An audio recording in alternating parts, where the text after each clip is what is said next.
You know, one of the things that makes new distributors the most anxietous is, I'm new, so now how do I tell people about this? What do I say? And they get very uptight about that. But we want you to relax because we're going to walk you through it, and it's really quite simple. So the first thing you have to understand is there's a particular focus to the call. When you call somebody to introduce them to RAIN, there's only two things that you're concerned about. Two objectives. You want to get them to watch a video or a couple of videos, and you want to schedule a follow-up call to answer their questions and to determine their level of interest. This is merely an invitation. You're only inviting them to take a look at something. Your goal is to pique their interest and to give them enough information so that you have a basis for conversation later. Now remember, an invitation is very different than a presentation. It's not your job to start giving details here. You don't want to talk about the pricing and the ingredients or what this is, or that it's seed science, or that there's a ton of research on it, or how much money you can make, or where the company's located. None of that stuff. You're merely trying to get them to watch a video. Keep that focus tight. And if you let the tools do the talking, if you send a video through the app, if you send them some material that's printed, or if you send them to a website, that's going to do a beautiful job of presenting the business and the opportunity every time, because it doesn't change and it's very professionally done, and you don't have to be an expert. Now, if your prospect starts asking you a lot of questions, well, so what is this? I mean, well, how does that work? Well, what's in it? Just redirect them back to the video. You might say something like, I know, you're going to have a million questions just like I did. I got to tell you though, the videos will answer most of your questions. And the thing is, I want to make sure that you get the big picture first, and then we can have a discussion and see if you have some other questions. Sound like a plan? Now, when you start calling people, the first people you want to call are the people on your warm market list, the people who know you, who like you, who trust you. You already have a relationship with them, so you have an edge with those people. You want to maintain the proper posture throughout the entire call. Now, I'm not talking about a physical posture of how you're standing or sitting. I'm talking about an emotional posture, a timbre in your voice, an approach. The first thing that you have to realize is that you're not calling them to ask anything of them. You're calling to bless their lives. You've got something valuable and you want to share it with them. Now, the script that we're about to go over is designed to give you the correct posture throughout the call. So don't alter this. Put your personality into it. We don't want you to read it like you're a wooden automaton, but don't change it. It's designed perfectly to work and to give you the right posture. So the first thing is you break the ice. Hey, Mary, it's Paul. How's it going?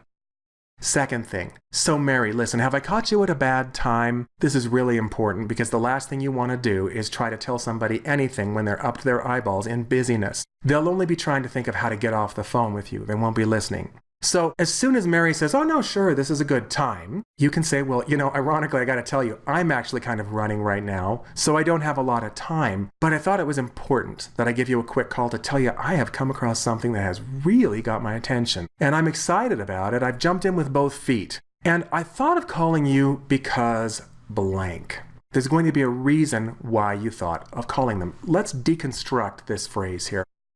Well, you know, I'm kind of running right now, so I don't have a lot of time, but I thought it was important to give you a quick call. Basically, what this tells your prospect is the call is going to be short. But I've looked at this and I found it so important that even though I'm running, I needed to call you right away. Moving on, to tell you that I've come across something that has really got my attention. I'm excited about it, and I've jumped in with both feet. Now, this is also a posture statement. This tells your prospect who knows you and likes you and trusts you that you've already looked at this information, you've evaluated it, and you have found it exciting and valuable.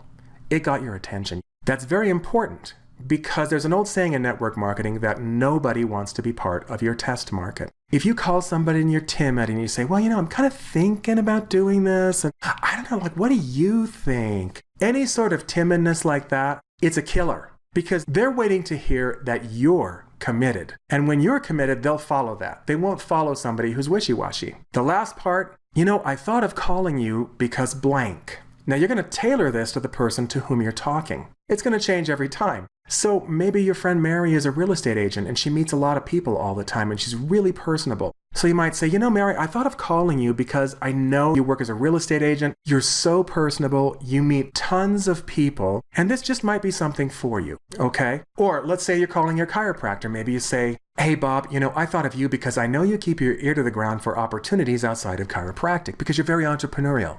Or maybe it's just your best friend, Betty, and you can say, Betty, I gotta tell you, I thought of calling you because I thought we could have a blast doing this. Why ever you thought of the person, connect the person to that thought. That helps them understand why you're calling them, what's in it for them. Now, number 4, this is very important. So, hey, Mary, this may or may not be something for you. But knowing you, I think you're going to love it. And I really think you could do great at this. Now, let's talk about that. What does that do? That's the secret sauce. That helps people relax. It's a posture. It tells the person, hey, you know what? Whether or not you do this, I still love you. We're friends. Relax. I'm not going to twist your arm. I'm not going to beg you. It's the correct posture. So it puts them at ease. Number 5. So listen, would it be all right if I texted or emailed you a couple of short videos that'll give you a quick overview? Now, would it be all right if? That is an open sesame statement. It is psychologically designed to get a nice person to say, oh, sure. And most nice people will respond. If you say, hey, would it be all right if? They're going to say, oh, sure, it's all right.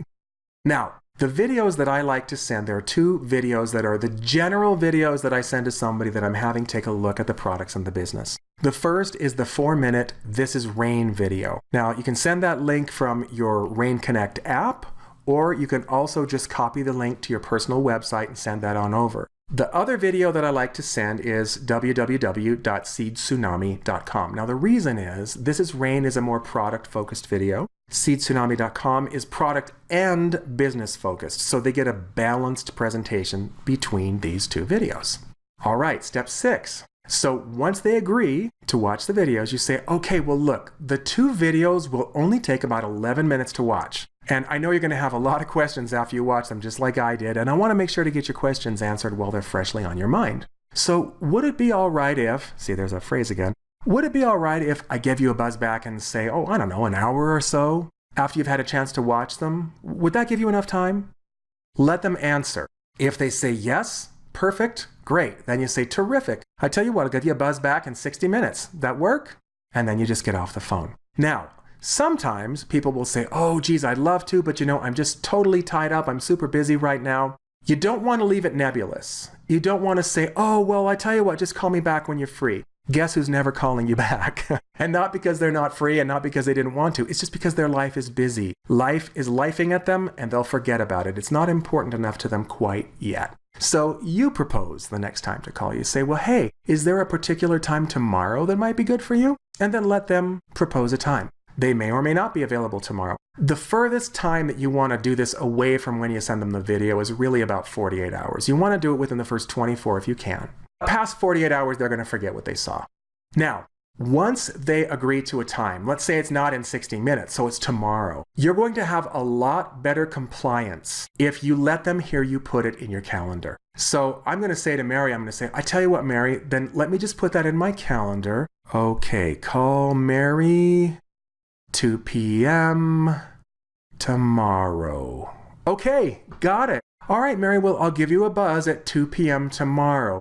You'll definitely have had enough time to watch the videos by then, right? So you've reinforced it. You've let them know you take this seriously. It's a real appointment. And so it's more present in their mind. You're going to get a lot better follow through. Now, you actually do want to go put this in your phone. Put it on your calendar. You have to remember, so write it down in your calendar and set an alarm. Let your phone tell you, hey dummy, it's time to call Mary. Okay, that's what I need to do. Now, once you're off the phone with Mary, after you've set the appointment up, you're going to give your experienced upline team member a call. That may be your direct sponsor, or it may be a gold or higher executive in your sponsorship chain. You just want to get somebody who really kind of knows their stuff on the phone with your prospect. You're going to tell them you have an appointment coming up. You want their help. You'll tell them the time. If they can be on a 3-way call with you at that time, they will. And if not, then they'll find somebody else to be on the call with you that will be just as good. Now, when you call your prospect back, you're already going to have the upline on the phone with you. Let me explain why we do that. You're going to call them and you're going to say, hey, Bob, hey, right before I called you, my friend Paul called me and I asked him to just stay on the line when I called you because he's much more knowledgeable than I am. And I thought, man, this is a perfect opportunity to get your questions answered because he can answer them much better than I can. I hope you don't mind. Now, the reason that you set it up that way is because if you called him first by yourself and then said, hey, listen, I want to get my friend Paul on the phone with you, They don't hear, hey, listen, I want to get my friend Paul on the phone with you. What they hear is, I want to bring on the big mean enforcer who carries a baseball bat and will break your legs unless you join this business. They think you're bringing on the arm twister, the high pressure guy. Now, we don't ever do that because it doesn't work and it certainly doesn't duplicate. But that's why we have the upline team member on the phone when we call back. Now, you want to introduce your upline to your prospect, and you want to introduce your prospect to your upline. You want to say something nice about each of them. With your upline, you want to make the upline sound like they're a very credible person and they know what they're talking about. That way, your prospect will want to listen. So you give a short background and you give some compliments about each person. And then you zip it. That's it. You just let your upline do the work. Two things are going to happen. You're going to get an education in what to say. You're going to hear what the person who has more experience says when somebody asks question A, B, C, or D, or makes objection A, B, C, or D. So it's like going to school. At the same time, you're teaching your prospect, hey, this is a simple process.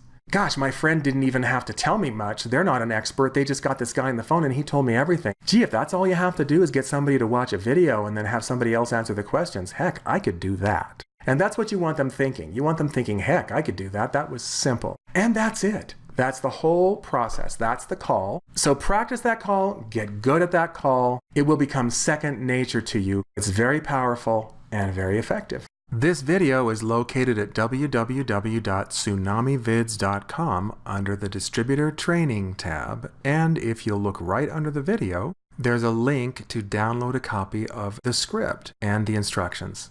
So download that script, get familiar with it, and go out and make some rain.